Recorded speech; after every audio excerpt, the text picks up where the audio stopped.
Dahil sa kawalan ng ibang mapagkukunan, napilitan akong pumatol sa isang lalaki na nagbibigay sa akin ng pera.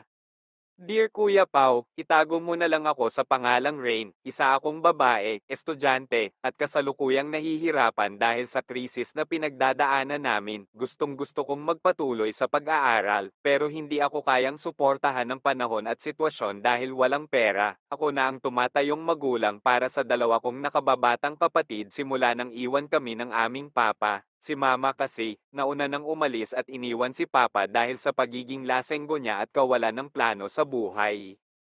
Dahil sa kawalan ng ibang mapagkukunan, napilitan akong pumatol sa isang lalaki na nagbibigay sa akin ng pera. Kumpare siya ni Papa, noong una, akala ko iyon na ang solusyon sa mga problema ko na kahit papaano, may tulong akong maibibigay sa mga kapatid ko. Pero hindi pa pala iyon sapat, hindi siya kontento sa pakikipagrelasyon